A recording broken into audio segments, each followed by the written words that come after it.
madaxweynaha waddanka Mareykanka Donald Trump ayaa waxa uu iska fogeeyay warbixin lagu sheegay inuu isagu amray qareenkiisii xilligaas Michael Cohen inuu been u sheego Kongareeska. Warbaahinta BuzzFeed ayaa waxa ay sheegtay in Mr. Trump uu Cohen faray inuu been ka sheego qorshihiisa magaalada Moscow uu uga dhisayo dhismaha Trump Tower. Cohen ayaa bishii la soo dhaafay waxaa lagu xukumay kiiskaasi.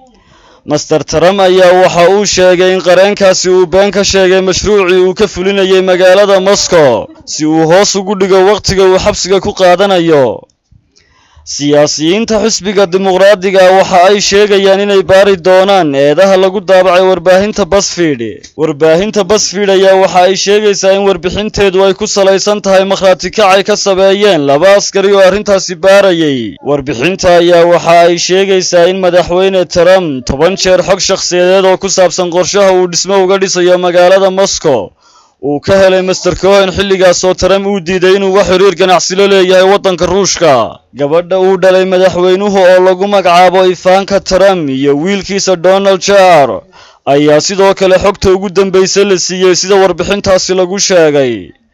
Robert Mueller oo ah qareen si gaar ah u baaraya arrimaha federaalka waddanka Mareykanka ee ku aadan eedaha ah in Ruushka uu ku lug lahaa doorashadii madaxtinimada ee waddankaasi iyo xogta ololihii madaxweyne Trump si sharci darro ah ay dad kale ugu lug lahaayeen, ayaa waxa uu goor horeba shaaciyay in Cohen uu been ka sheegay taariikhda uu dhammaaday mashruucii dhismaha Trump Tower ee magaalada Moscow.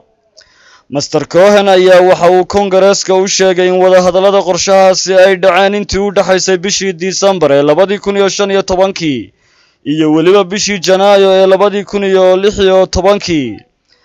hase yeeshee dukumentiyada lagu kaydiyo cabashada dembiyada ayaa waxa ay muujinayaan in wadahadalladaasi ay socdeen ilaa bishii Juun. Mr. Cohen ayaa waxa uu sheegay in qorshahaasi la hakiyay goor sii horeysay iyadoo la isku dayayo in la yareeyo xiriirka ka dhexeeya qorshaha Moscow iyo mudanaha koobaad intii uu socday ololaha doorashadu.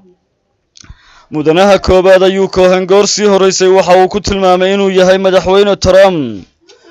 Warbixinta BuzzFeed ayaa waxa ay sheegaysaa in Cohen uu baarayaasha u sheegay in Trump uu shakhsiyan isaga si gaar ah ugu sheegay inuu been ka sheego taariikhda ay wadahadalladu soo dhammaadeen si uu humaag u geliyo baa la yidhi ku lug lahaanshaha Trump. Warbixinta ayaa sheegaysa in Mr. Mueller uu hayo caddayn kale oo uu ka mid yahay waraysiyo uu la yeeshay qaar ka mid ah shaqaalaha shirkadda Trump iyo xog uu ka helay iimaylada gudaha shirkadda si loo xaqiijiyo dhacdooyinka uu Cohen sheegay.